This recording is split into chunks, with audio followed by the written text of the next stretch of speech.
Om Ajnanatimirandasya Jnananjana Shalakaya Chakshurunmilitam Yena Tasmai Shri Gurave Namaha Shri Chaitanya Manobishtam Sthapitam Yena Bhutale Swayam Rupa Kadamahyam Dadati Swapadantikam Vandeham Shri Gurun Shri Yuta Padakamalam Shri Gurun Vaishnavamscha Shri Rupam Sagrajatam Sagana Raghunatanvitam Tam Sajivam Sadvaitam Savadutam Parijana Sahitam Krishna Chaitanya Devam Shri Radha Krishna Padan Sagana Lalita Shri Vishakhanvitamscha He Krishna Karuna Sindhu Dina Bandho Jagatpate Gopesha Gopika Kanta Radha Kanta Namostute Tapta Kanchana Gaurangi Radhe Vrindavaneshwari Vrishabhanu Sute Devi Pranamami Hari Priye वाञ्छाकल्पतरुभ्यश्च कृपा सिन्धुभ्यैव च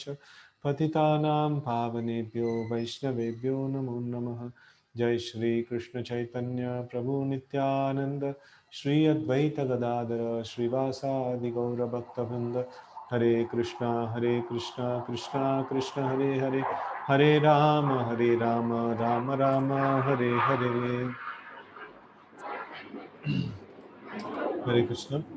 So we had seen the aspect of um, the qualities of a sthita prajna or qualities of a self-realized person.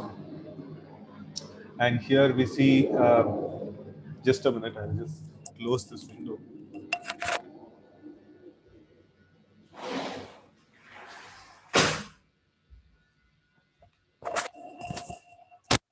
So qualities of a self-realized person, how does he sit, how does he walk, and things like that, how does he talk? So, so this from the Sloka 64, it actually talks about how does he walk or how does he do his activities. So that is the discussion that's going to be there in text 64. रागद्वेषविमुक्तैस्तु विषयानिन्द्रियैश्चरन् आत्मवशैर्विधेयात्मा प्रसादम् अधिगच्छति. But a person free from all attachment and aversion and able to control his senses through regulative principles of freedom can obtain complete mercy of the Lord. Purport.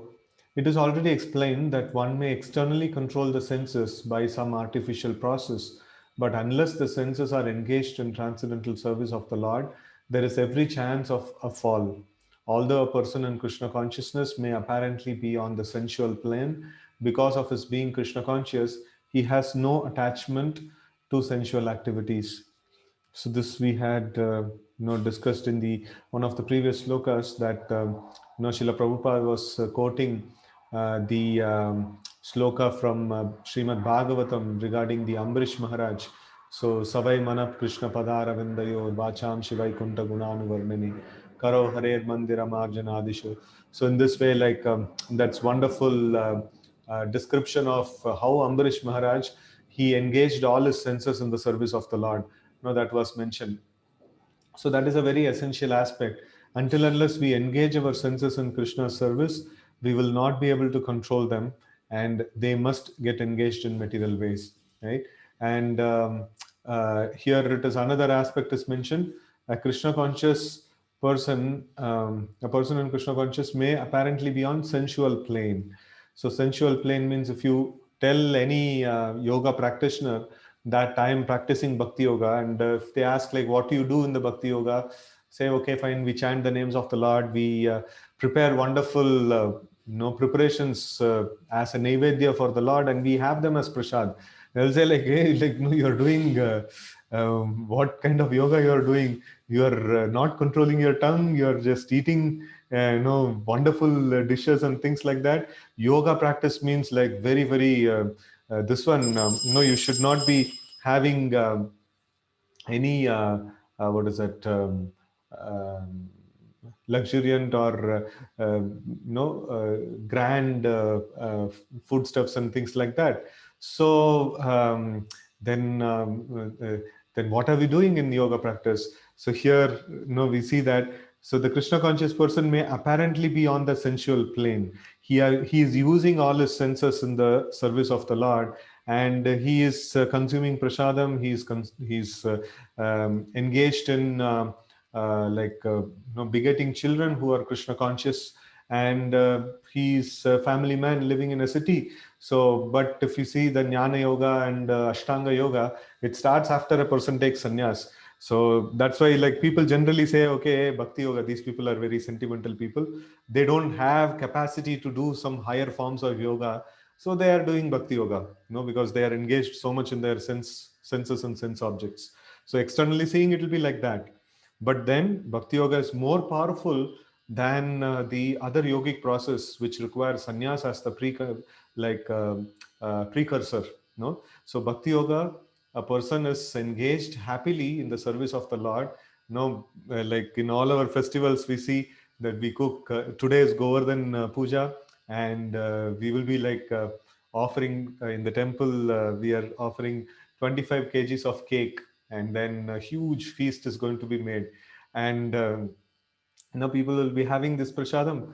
And if any other yoga practitioner, if he comes and sees what kind of yogis these are, like, they are telling bhakti yogi and they are eating like anything. So so it is yeah, so a bhakti yogi may be seen apparently on the sensual plane, but he is engaging his senses. He's engaging his senses only in the service of the Lord. You give him anything apart from prasadam, he will not even smell it. He will not even touch it. So no, that is how he is a yogi. And of course, it is not a concession that no, we should anyone who eats more than necessary, definitely he will not be able to practice yoga. No, it's like, even if it is prasad, so the right amount of consumption is half stomach or little, towards that this one limit. So beyond that, if we consume, then like one one devotee actually gave me a nice example. All of you use mixie in our home, right? So like in the mixie, like if you put till the brim, the mixie will not move. So there needs to be some space for mixie to move. So in the same way, like if we fill our stomach till the brim, so then the whole process of digestion will not happen. And if digestion doesn't happen, the stale food will start creating so much of discomfort in the body. And a person with so much of discomfort, what kind of yoga or what kind of dhyana he will do on the Lord? He will not be able to do any yoga process properly. In healthy, he cannot be healthy, first of all, and he cannot do any yoga process properly. Of course, if he is overeating prasadam, some purification may happen, in the initial stages. But then, we have to be also careful not to eat too much, right? So the main aspect here is that a Krishna conscious person may appear to be on the sensual plane. He's using all his senses in contact with sense objects. So how is he a yogi? Because he's doing everything in Krishna's service. And now, if it is not for Krishna service, he is not willing to do anything. Mm. Okay, so Krishna conscious person is concerned only with satisfaction of Krishna and nothing else. Therefore, he is transcendental to all attachment and detachment. If Krishna wants, the devotee can do anything which is ordinarily undesirable. And if Krishna does not want, he shall not do that which he would have ordinarily done for his own satisfaction. Therefore, to act or not to act is within his control, because he acts only under the direction of Krishna.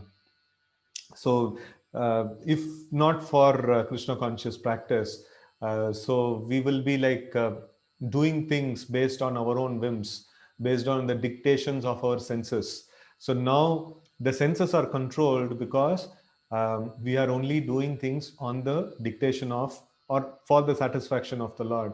So that becomes a very, very nice way to control the senses. The moment we control the senses, the immediate byproduct of it is deep sense of satisfaction and happiness, right? So that's the that's the byproduct, or that's the reward is given for a person who's capable of controlling his senses. So happiness, a deep sense of happiness will come, if the senses are controlled. Okay. Therefore, to act or not to act is within his control, because he acts only under the direction of Krishna.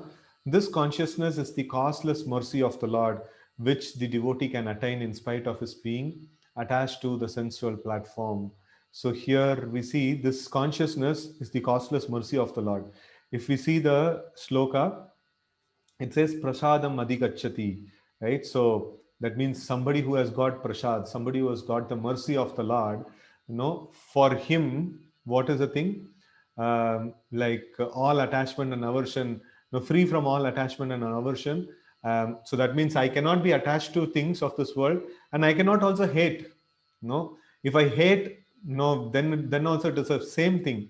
So if somebody says like, no, I hate eating gulab jamuns, that means like it is the opposite side of attachment, and it's two sides of the same coin, right? So it is not he is not free from it. Like that is not called the this one. That's not called detachment, or that's not called bhakti. Bhakti means I don't hate this world, I don't like this world also. Means it's not that if I'm not there in this world, I'll be like in trouble. So sometimes people say like family life and things like that. So in other yoga systems like Jnana Yoga and Ashtanga Yoga, one has to take sannyas, from the first. So they kind of have a very, very distasteful kind of an outlook towards the family life. But for a bhakti yogi, no, he's okay. Like he can be there in family life, and he can still continue bhakti. It will not affect him.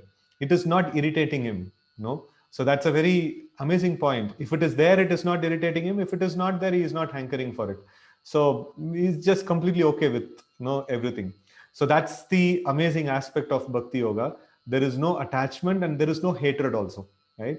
And this, how we will get to this point, by getting prasadam atigachati, by getting the mercy of the Lord. And right, so that is the thing that Prabhupada is ending this purport with.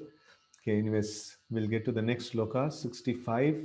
Prasade sarva dukkhanam hanirasyopajayate prasanna chetaso hyashu buddhihi paryavatishtate.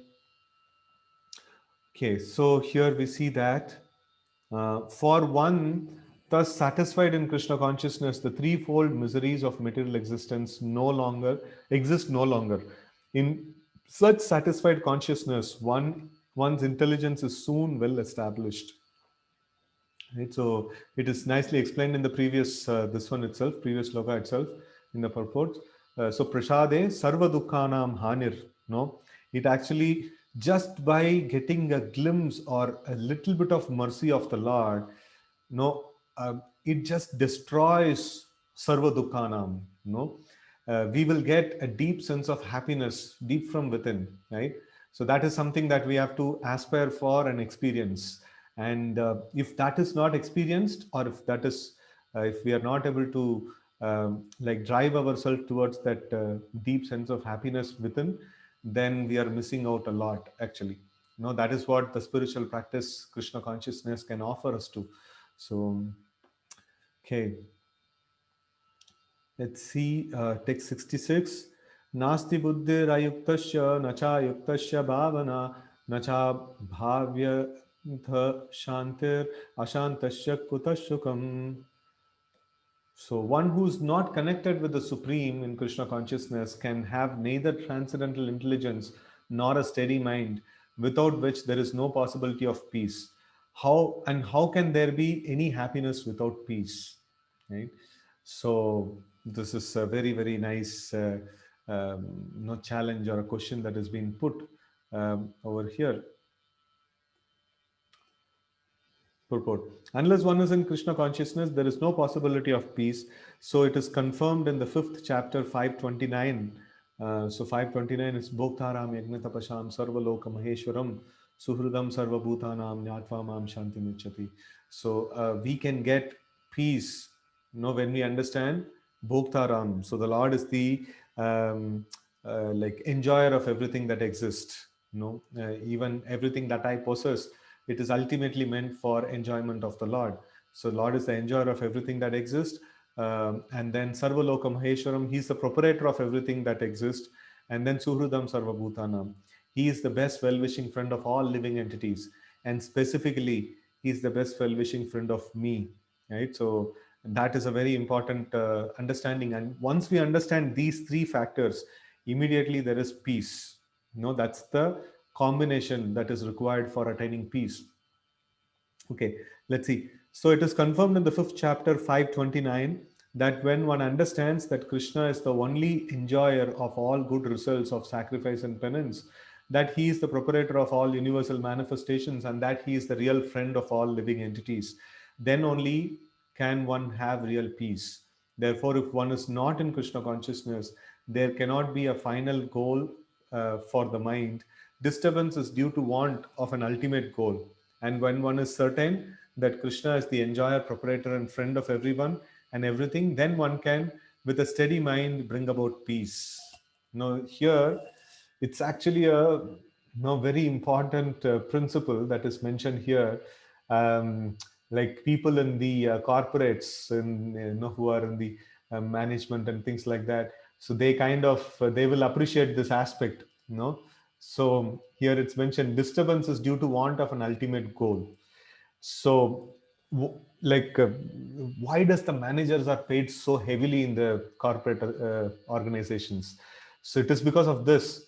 Their whole goal or their whole task is to create newer and newer and newer goals to keep the people's enthusiasm on, so that they can keep working like donkeys, right?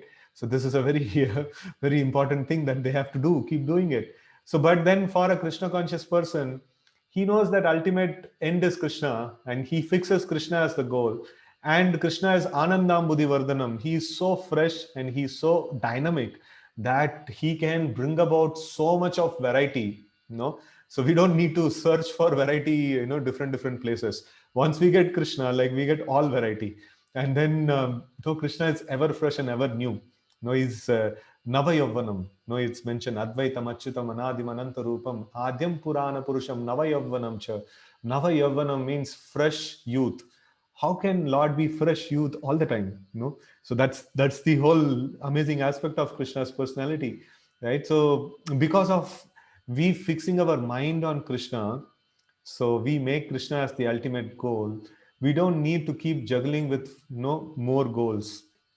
We don't need to keep inventing newer and newer goals, right? So in Krishna consciousness, we don't have this kind of a struggle as the materialist people have. They have to really break their head to keep people's enthusiasm, keep people together. And even after doing all this, there is so much of attrition that happens. There is so much of people leave jobs and they find better jobs, and then they say like job satisfaction is not good, and they say this one salary is not good, a boss is not good, and so many things they tell. So after so much of struggle, like, of juggling with goals and endeavor to keep people satisfied and happy, they cannot. But then, in Krishna consciousness, we have such an amazing goal, that is attaining the lotus feet of the Supreme Lord. It is so amazing that there is hardly any attrition that happens. Now, once somebody comes and gets fixed in Krishna consciousness, there is hardly any attrition that is happening. Nobody leaves Krishna like that, right? So in that way, like, we can see that this is a very important thing. If we don't have a proper goal in life, then we will always be disturbed. The disturbance is because of lack of proper goal, no, and lack of if we don't do our rounds properly, if we don't focus on the sound vibration of Hare Krishna mantra properly, then we will not get an experience of Krishna, and we will feel little bit the Krishna consciousness to be very pale and tasteless, and we will also have this disturbance of mind. If we don't want to have disturbance of mind, then either we need to keep juggling with different goals in this world, or to fix one goal, that is attaining the lotus feet of Krishna, and just be fully solid in that, right? So in that way we can become free of any disturbance, and we can have a steady mind and peace. We can have peace. Okay. Therefore, who is engaged without a relationship with Krishna is certainly always in distress and is without peace, however much he may make a show of peace on spiritual advancement in life. So, no, people in this world, they are very, very expert in juggling with newer and newer goals, and they pose themselves as they are like really great, they are amazing, so they are living their life the best and things like that. But then they have to keep before this goal that they have in their mind, fades off, they have to manage to get another goal. Otherwise, they're gone. They'll be in depression, right? So it's very important. And generally we say it like for some time I was just handling these cases of depression and then trying to work out this one formulas and analyze like how they actually fall into this trap. And externally everything is okay, and sometimes they are quite intelligent also, and even then how it happens. So it is because, like, if you want to make somebody depressed, so we just need to either make the goal, no, destroy the goal. No, if they have any goal in their mind, just destroy the goal and they'll fall into depression. Or they have a goal and you make them feel that this goal is unattainable, or it is very difficult for you to attain and it is impossible for you to attain, then they will fall into depression. So for any person, for him to be stable, healthy and focused, he requires a goal, and he requires some confidence that yes, I can do it. I can go and achieve this goal. If this is there, he can be there normal and he can, continue nicely. But if this goal is not there, he is finished. He is devastated. No, so it is more what do you say? I would say it is more criminal than killing a person. No, this destroying somebody's goal, or making their goal appear to be unreachable. No, it is it is like more damaging than physically, murdering somebody, right? So that's how powerful it is. So people don't understand. Generally, people don't understand all these things. Common people in the past had this kind of knowledge, but then now only few psychiatrists or some mature people in their life, so they know. But these kind of knowledge should be given right from the childhood, to the children, so that they will come up as very solid, brave and well composed people, right? So when the society is filled with such people, so then they will the society as a whole will be mature. They will Society as a whole will be like well situated, more better situated. Now we have created a society which will cry for every small problem, no and which will be like the people are so very weak in their heart, weak in their emotions, weak in their mind, that it doesn't require much to put anybody into depression. Just one word to somebody, like, no, they'll fall into depression. And just one comment in the Facebook or YouTube, a bad comment, that's all, they'll fall under depression.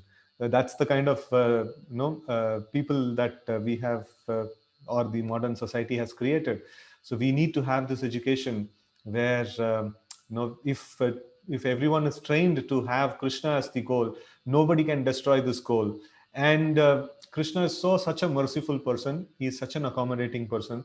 So there is ample opportunity for a person to attain the goal, and it is Krishna who is going to reward this goal.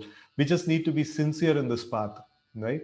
So in this way, like by applying Krishna consciousness, so we can actually give people a solid goal, and we can give solid confidence that they can attain the goal. So then depression is gone. No, we can just destroy depression in this way, right?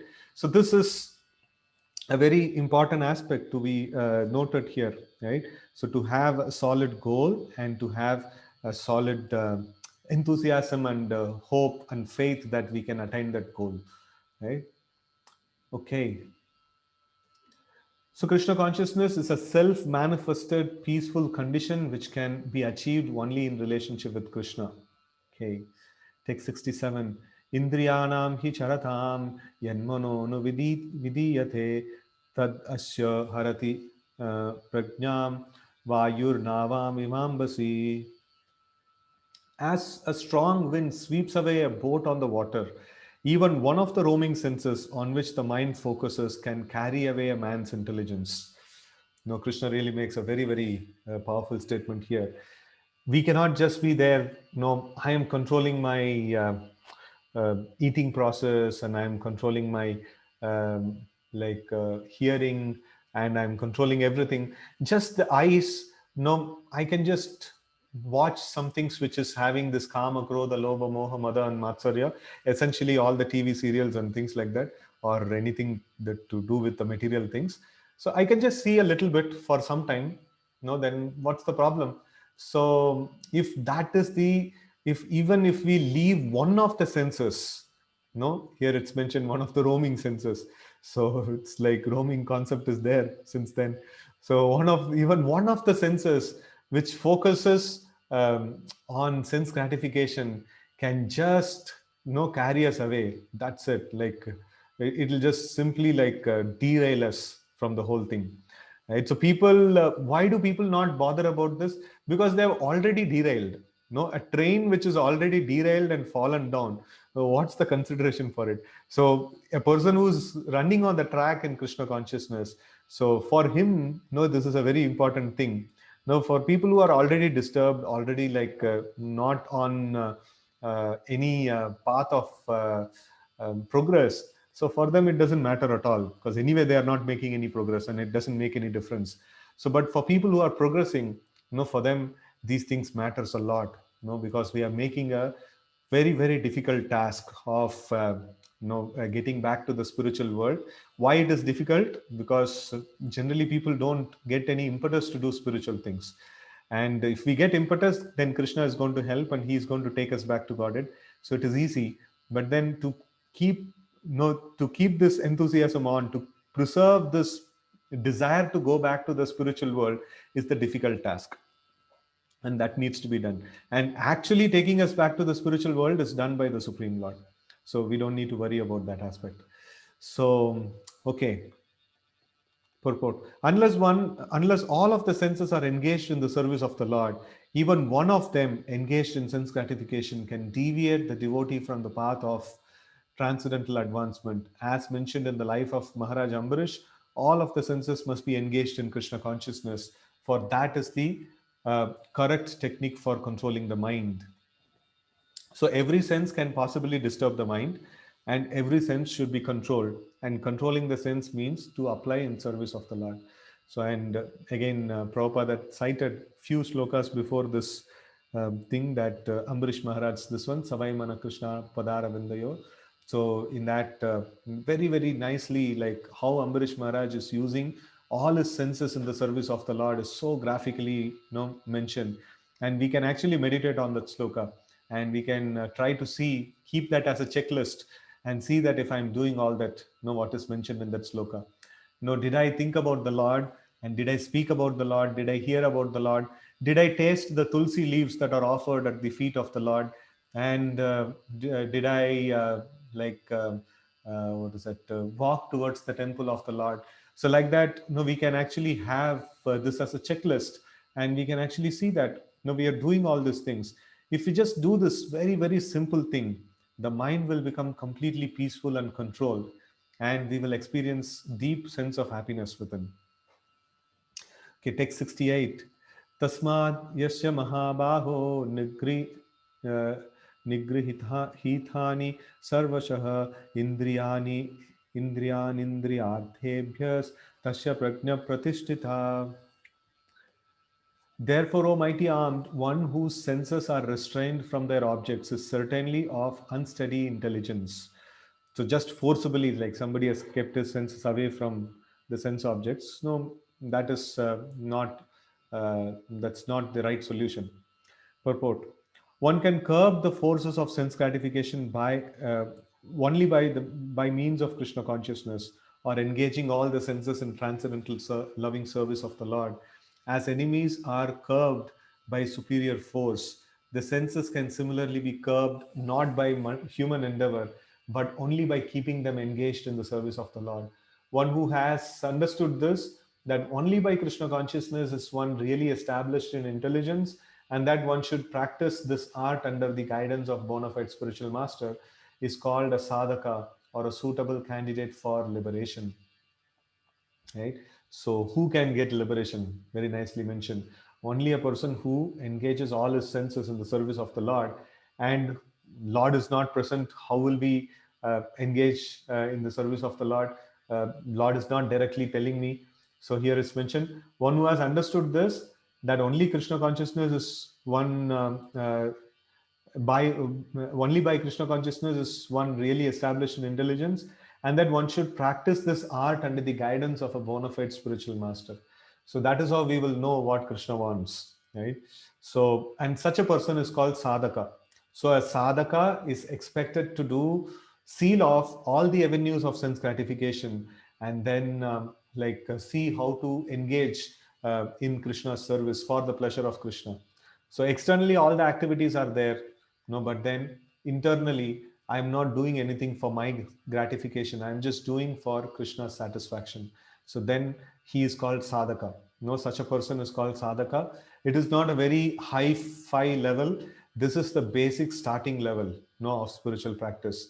So then only we can be called as a sadhaka.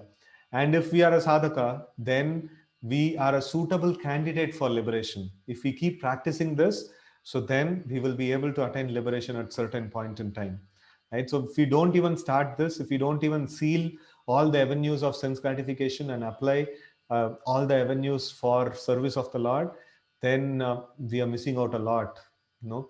At some time we will come to the platform of sadhaka, and after we come to the platform of sadhaka, after a long practice, we will be able to enter into the realms of liberation, or getting back to the spiritual world. Okay, text 69.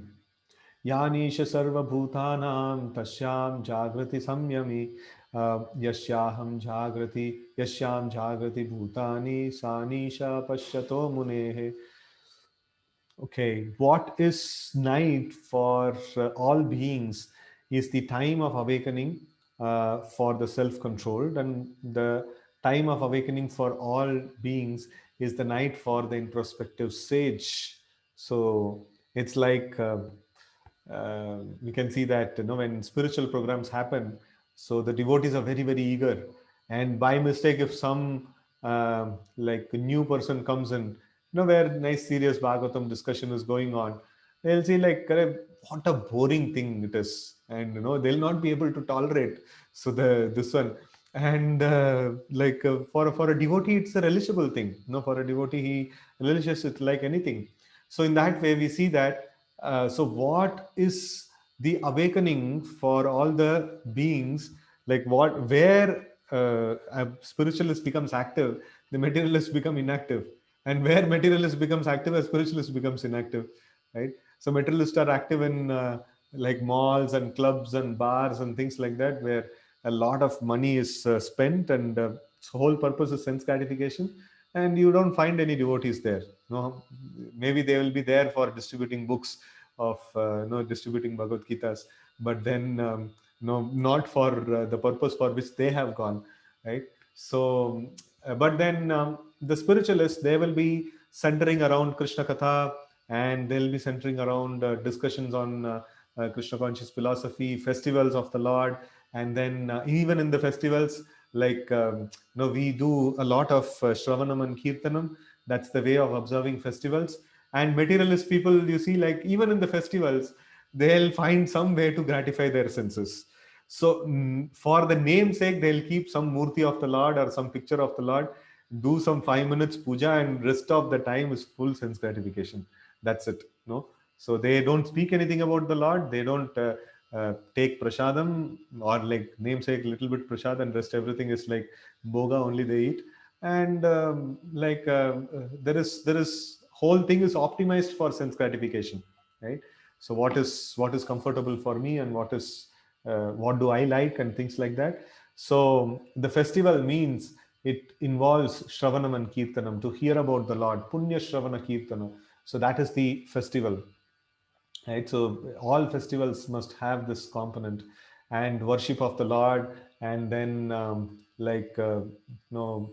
preparing of prasadam for the pleasure of the Lord, honoring prasadam for the pleasure of the Lord, and like serving the guests and things like that. So in this way, this is festival. No, in any festival you see, this kind of a samskar is there. In the traditional festivals, if we see, all festivals are centered around this. All festivals will be centered around some like the Vishnu Murti, and then they will invite a lot of people, they will serve them, they will do all nice decorations for the pleasure of the Lord. So the Lord was center very very clearly, and over a period of time the modern culture has pitched in, and Lord is there in a corner, and we become the center, and our sense gratification becomes the center. And no wonder people are so horribly distressed and depressed, because of this. Because sense gratification has to bring about misery. Otherwise, no, like it is not. It's just like sugar has to give sweetness. In the same way, sense gratification must bring misery. So it is as synonymous like that. Okay, so there are two classes of intelligent men. One is intelligent in material activities for sense gratification, and the other is introspective and awake for the cultivation of spiritual realization. Activities of the introspective sage or thoughtful man are night for persons materially absorbed, and materialistic persons remain asleep in such a night due to their ignorance of self realization. And the introspective sage remains alert in the night of the materialistic men. The sage feels transcendental pleasure in gradual advancement of spiritual culture, whereas the man in material activities, being asleep to self realization, dreams of varieties of sense pleasure, feeling sometimes happy and sometimes distressed in his sleeping condition. The introspective man is always indifferent to materialistic happiness and distress. He goes on with his self realization activities undisturbed by material reactions. We see the kind of personality Arjuna was. Krishna is speaking such a cryptic language, such a sign language. No, Yanisha Sarva Bhutanam Tasya Jagrati Samyami. So, like we see that no, that which is a night for all living entities, that is the time of wakefulness for the self-realized. So, for us, without this purport and without the explanation of the acharyas, it is impossible for us to understand. So, but then Arjuna was such a very, very learned person that he could understand all these things very easily, right? And it is, what is this night that is talked about? So, when a person becomes inactive, that is called night. So, a devotee becomes inactive in materialistic activities. So, all material activities are like night for him. No, he is not doing any activity there. So, for him, the activities like japa, activities like shravanam, kirtanam, activities like serving the Vaishnavas, and things like that. So, preaching the glories of the Lord. So, these things are wakefulness, for a devotee. And like opposite of an opposite thing is the material activities. So, that is the wakefulness for the common people, right? They'll say like, if we say that, why don't you come for some spiritual programs? No, spend some time, quality time in some spiritual programs. They'll say, oh, it's a waste of time. No, like if I work in that time, like I'll earn much more. So, and they consider this to be waste of time, and devotees consider what they are doing is a waste of time, right? So that's how it goes. Okay. Hmm. Okay, so I think we just finished this thing, no? The introspective man is always indifferent to the materialistic happiness and distress. He goes on with his self realization activities undisturbed by material reactions. Okay. Text 70. Apuryamanam machala pratishtam samudramapah pravishanti yadvat tadvat kamayam pravishanti sarve sashanti mapnoti nakama kami. A person who's not disturbed by the incessant flow of desires that enter like rivers into the ocean, which is ever being filled but is always still, can alone achieve peace, and not the man who strives to satisfy such desires. Very, very amazing sloka it is. Apuryamanam, always being filled. Achala pratishtam. So chala means like movement, and achala means like being fixed. So generally, the mountains are called as Achala. So they are, we have these names, right? Bhadrachalam, and then Neelachalam, and things like that. Achala means like they actually fixed, solidly fixed, right? So Apuryamanam, so it is always full, and Achala, and it is not disturbed, and Pratishtam, so it's like Achala Pratishtam means steadily situated. Now, who's this thing which is talked about? Samudram. So the ocean constantly receives water from rivers. But then you see the border of the ocean doesn't cross. Like, no, it just there, the same place it is there. So the border of the ocean. So much of water is being poured into the ocean, but still the ocean doesn't cross its brim. So that is this one. Apuryamanam achala pratishtam samudram. Apaha means water. No, bhumir apa analo vayo kammano buddhirevacha. So apaha means water, and then pravishanti. No, it is entering into yadvat, like as tadvat. So in the same way, like no, if in the same way, kamayam pravishanti sarve. So like the rivers are entering into. So apa pravishanti, in the same way kama pravishanti is happening. So for us, no, so much of desires, unceasing amounts of desires are just crossing our mind. And then sashanti mapnoti na kama kami. So who a person, self-realized person is a one who doesn't act upon this incessant flow of desires. So there is no account for these desires. So much incessant desires can actually come in. If we are nicely practicing Krishna consciousness, we will not have so much of like what is it, flood of desires on our head. So we will have very, very peaceful head. But then if we have a small sense of sense gratification, we just engage in that, one thing will produce 2, 3, 4 desires. And if we try to satisfy all of them, that will produce some 100 desires. And if we try to satisfy all of them, that will produce thousands of desires. So that is how the sense gratification process works, right? So every time I do some sense gratification, it just sows seeds for further no desires into sense gratification. So then it just haunts a person like ghost, no. So but then a self-realized person is a person who has carefully tolerated this incessant flow of desires. He engaged himself in the service of the Lord, and over a period of practice of service of the Lord, he has become completely peaceful. Now now his mind is not torturing him with so much of desires, incessant flow of desires. He's so calm. No, he's not just agitated at all, right? So this is possible. This is not just something theoretical. This is quite very much possible. If we practice Krishna consciousness on the right way, definitely it is possible. Okay. Purport: although the vast ocean is always filled with water, it is always, especially during the rainy season, being filled with much more water. But the ocean remains the same steady. It is not agitated, nor does it cross beyond the limit of its brink. That is also true for a person fixed in Krishna consciousness. As long as one has material body, the demands of the body for sense gratification will continue. The devotee, however, is not disturbed by such desires because of his fullness. No, like in Tamil, there is a there is a saying that if there is a pot, if it is full, so then it doesn't.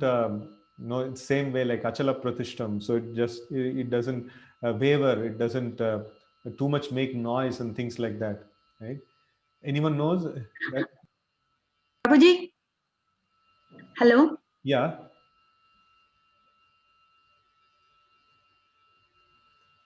Okay.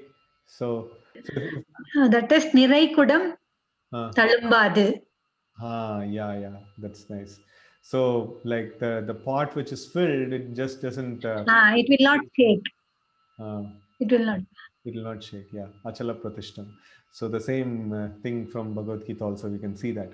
So because of his fullness, he is fully surcharged with Krishna consciousness. Prabhuji, Huh? in Malayalam also, Oh, Nirattam Tulambilya. oh, okay, nice. Hare Krishna. So uh, it is, yeah. So we were discussing this aspect. Like, if we are filled with Krishna consciousness, so then we don't have much of hankerings and things like that. So now if you see the people who have got lot of riches and lot of facilities and opulence in their life, so then they don't look for small this ones. So people in the middle class families, we see that, oh, there is an offer, then they'll like try to buy something, and try to this is needed, and this is our dream to get this and things like that and all. So very, very affluently rich people, no, for them they will not have such things. Whatever is needed, like whether it is offer or not, it will be there, and so much of stuff will be there in their home. They would have lost interest in buying anything new, right? So it is like it's enough of it. So materially it doesn't happen like that, but then here we see that In Krishna consciousness, that can happen. A person can be completely satisfied. And we have often discussed about that Dhruva Maharaj's shloka, Swamin Kritartoham Varam Nayache, right? So when he sees the Lord, he just says that, okay, I'm completely satisfied. I don't want anything more, right? So that's the kind of situation that a person actually reaches to. So a Krishna conscious man is not in need of anything because the Lord fulfills all his material desires, all material necessities. No, he doesn't have much of material desires, but all that is needed for him is taken care of. Therefore, he is like the ocean, always full in himself. Desires may come to him like the waters of river that flow into the ocean, but he is steady in his activities. He is not even slightly disturbed by desires for sense gratification. That is the proof of a Krishna conscious man, one who has lost all inclinations for material sense gratification, although the desires are present. So, because he remains satisfied in transcendental loving service of the Lord, he can remain steady like the ocean and therefore enjoy full peace. Others, however, who want to fulfill desires even up to the limit of liberation, what to speak of material success, never attain peace.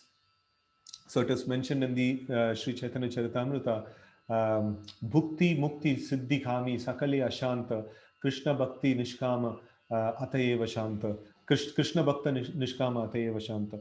So, like all other people who are desiring sense gratification, who are desiring liberation, who are desiring yogic siddhis, all of them have to be Ashanta. No? And only Krishna Bhakta, he is Nishkama, he doesn't have this kind of desires, and whatever basic things are needed, like no, it is fulfilled by the Lord personally. No, so then he doesn't have any much desires, and he is so peaceful deep from within.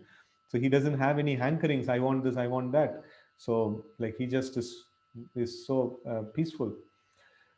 Okay, but the person in Krishna consciousness is happy in the service of the Lord, and he has no desires to be fulfilled. In fact, he does not even desire liberation from so-called material bondage. The devotees of Krishna have no material desires, and therefore they are in perfect peace. Okay, text 71. Vihaya kamanya sarvan pumams charati nisprihaha nirmamo nirhankaraha sashantim adigachati. A person who has given up all desires for sense gratification, who lives free from desires, who has given up all sense of proprietorship and is devoid of false ego, he alone can attain real peace.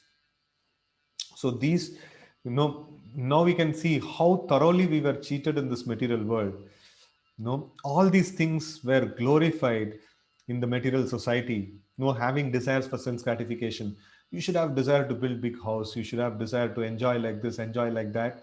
And this, if we have this, we can never attain peace. And then those who live, all sense of proprietorship, right? Right from our childhood, we have been, again and again told, you should be the best amongst the lot. No, you should get the first mark. You should get this. You should get that, and things like that. So everywhere we are trained to be having that sense of ownership and proprietorship, right? So never we were taught that, or sometimes we were taught, but never that has been promoted as society as a whole. I'm saying not just our immediate family, but then society as a whole has not highlighted this. So nobody has ever glorified, oh, you have done this service to this person without any expectation. Oh, this is so amazing. No, nobody has told that. No, rather, like if we go and try to do something like that, they'll say, "Arey, like be watchful. Like no, people will exploit you, and no, you're going to be miserable in this way. No, you should learn how to exploit people. You should learn how to secure things, for yourself." So this is what the society is like loudly and clearly screaming into the ears of everyone in the form of movies, in the form of serials, in the form of whatnot things like social media and everything. No, it's completely opposite to this. And how can people expect peace in their life? It's not at all possible. So to become desireless means not to desire anything for sense gratification. In other words, desire for becoming Krishna conscious is actually desirelessness. To understand one's actual position as the eternal servitor of Krishna, without falsely claiming this material body to be oneself and without falsely claiming proprietorship over anything in the world, is the perfect stage of Krishna consciousness. One who is situated in this perfect stage knows that because Krishna is proprietor of everything, everything must be used for satisfaction of Krishna. Arjuna did not want to fight for his own sense satisfaction, but when he became fully Krishna conscious, he fought because Krishna wanted him to fight. For himself, there was no desire to fight, but for Krishna, the same Arjuna fought to his best ability. Real desirelessness is desire for self satisfaction of Krishna, not an artificial attempt to abolish desires. Living entity cannot be desireless or senseless, but he does have to change the quality of the desires. A materially desireless person certainly knows that everything belongs to Krishna, Ishavasham idam sarvam, and therefore he does not falsely claim proprietorship over anything. This transcendental knowledge is based on self realization, namely, knowing perfectly well that the living entity is an eternal part and parcel of Krishna in spiritual identity. So, here we see that wherever knowledge aspect comes, no, this is mentioned, to understand that we are eternal part and parcel of Krishna. So, that is the real meaning of knowledge, and that the eternal position of living entity is therefore never on the level of Krishna or greater than him. This understanding of Krishna consciousness is the basic principle of real peace. Okay, so we are there in the last sloka of the second chapter. We will cover this sloka also today. Text 72. Esha Brahmi Sthiti Partha Nainam Prapya Vimuhyati Stitvasyam Antakalepi Brahma Nirvana Vrichyati. Translation: that is the way of spiritual and godly life, after attaining which a man is not bewildered. If one is thus situated, even at the hour of death, one can enter into the kingdom of God. So this is the formula for entering into kingdom of God. So one who's situated in which way? The person who's not disturbed in his mind, who's not pushed and pulled by the various desires. How to attain that kind of a stage? By practice of Krishna consciousness, by practice of doing everything for the satisfaction of the Lord. Over a period of time, we will naturally, that thing will become a natural thing. So initially we have to start it as a practice, then later on it becomes a natural thing. And once it becomes a natural thing, we will be so peaceful deep from within. Okay, purport. One can attain Krishna consciousness or divine life at once, within a second, or one may not attain such a state of life even after millions of births. It is only a matter of understanding and accepting the fact. Katvanga Maharaj attained this state of life just a few minutes before his death by surrendering unto Krishna. So we will discuss about Katvanga Maharaj sometime, like later. So he just situated in Krishna consciousness in just 1 second, and then he went back to Godhead. So that's the quickest sadhana process somebody has done, right? Okay. Nirvana means ending the process of materialistic life. According to Buddhist philosophy, there is only void after the completion of this materialistic life. But Bhagavad Gita teaches differently. Actual life begins after the completion of material life. According to Buddhist philosophy, like once we finish this life, everything is finished. It's all void. So nothing else is there. Once this body is disintegrated. So this is the last life you're living, something like that. So, but then Bhagavad Gita doesn't agree with that. Buddhist philosophy is an atheistic philosophy, actually. So, which says that there is no God, there is no living entity. Everything it just discounts. It's completely an atheistic philosophy. Though Buddha is an incarnation of Lord, but then his philosophy is atheistic. And the Lord preached this for a particular reason. We have discussed this sometimes, and later also we will discuss sometimes. So right now we will not get into it. Okay, actual life begins after the completion of this material life. For the gross materialist, it is sufficient to know that one has to end this materialistic way of life. But for persons who are spiritually advanced, there is another life after this materialistic life. Before ending this life, if one fortunately becomes Krishna conscious, he at once attains the stage of Brahma Nirvana. There is no difference between the kingdom of God and the devotional service of the Lord. since both of them are on the absolute plane. To be engaged in the transcendental loving service of the Lord is to have attained the spiritual kingdom. In the material world, there are activities of sense gratification, whereas in the spiritual world, there are activities of Krishna consciousness. Attainment of Krishna consciousness, even during this life, is immediate attainment of Brahman, and one who is situated in Krishna consciousness has certainly already entered into the kingdom of God. Brahman is just the opposite of matter. Therefore, Brahmi Sthiti means not on the platform of material activities. Devotional service of the Lord is accepted in Bhagavad Gita as the liberated state. Sa gunan samiti thyaitan brahma bhuyaya kalpate. Therefore, Brahmi Sthiti is liberation from material bondage. So we see that this wonderful explanation is given that being situated in Krishna consciousness means on being situated on the liberated platform, or being situated, engaged in devotional service means constantly engaged in devotional service means we have already attained the spiritual planets. No, that's the already we have entered into Vaikuntha. It's as synonymous as that. Okay. Next paragraph. Srila Bhaktivinoda Thakur has summarized the second chapter of the Bhagavad Gita as being the contents of the whole text. In the Bhagavad Gita, the subject matters are Karma Yoga, Jnana Yoga, and Bhakti Yoga. In the second chapter, Karma Yoga and Jnana Yoga have been clearly discussed, and a glimpse of Bhakti Yoga has also been given as the contents of the complete text. Thus, in the Bhaktivedanta purport to the second chapter of Srimad Bhagavad Gita, in the matter of its contents. Okay, so this was a very wonderful chapter. So thank you all very much for being with this journey. So very soon we will have one round of Bhagavad Gita reading finished.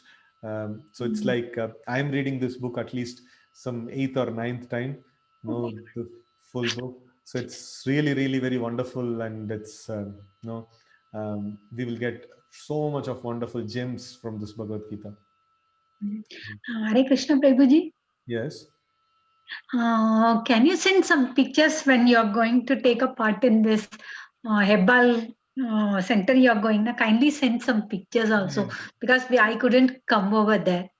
Can you please? I'll send the live link also. Oh, thank you. Thank you so much. Hare Krishna. Hare Krishna. Thank you. Hare Krishna. Hare Krishna. So, Grantaraj, okay. So, Srimad Bhagavad Gita ki jai, Srila Prabhupada ki jai, Gaura Bhakta Vrinda ki jai. Hare Krishna.